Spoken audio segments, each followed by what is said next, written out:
Hey there folks, Sand-Teeth the Arizona Ghost Riders here. The subject of the Bowie knife.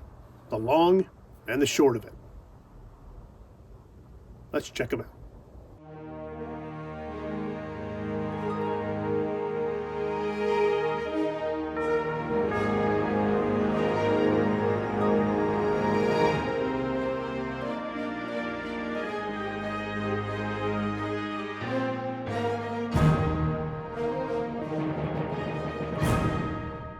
Pleasure, friend.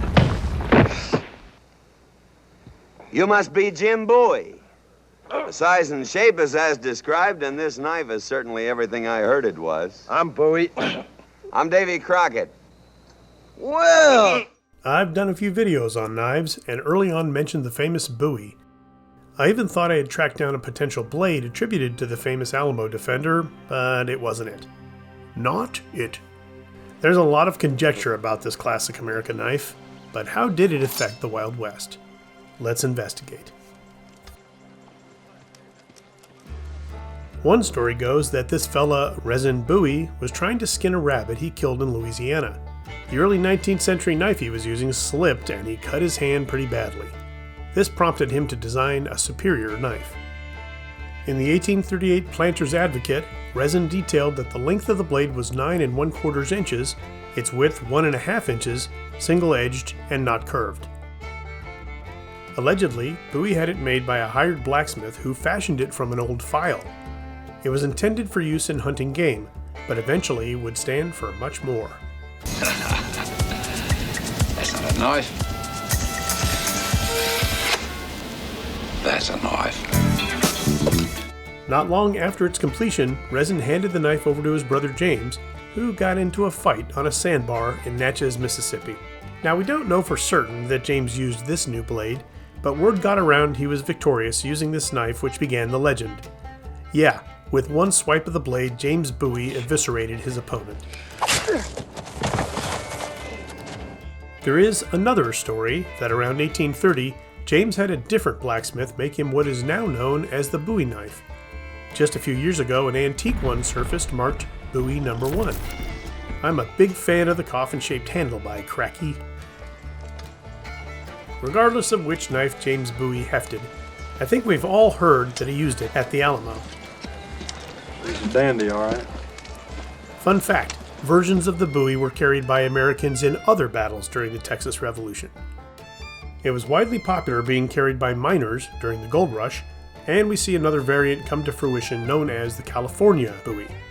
Even the Civil War saw these knives being used by both sides. The knife's popularity grew and blacksmiths were making copies. It also started to evolve with different lengths, thicknesses, and handles.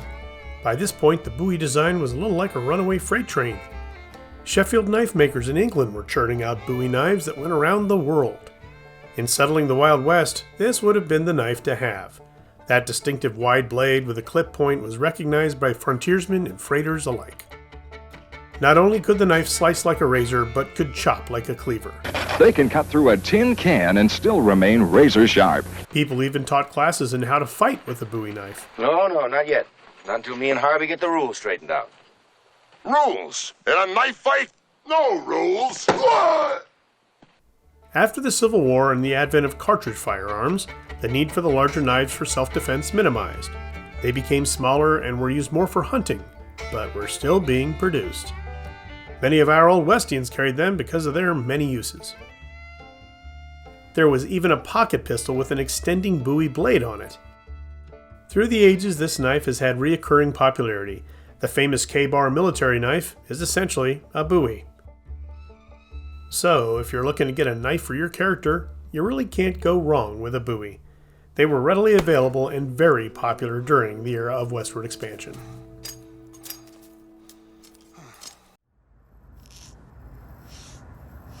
Oh, hey, thanks for watching, folks. Don't forget about Patreon. For $3 a month, we're doing bloopers, behind the scenes, some other stuff.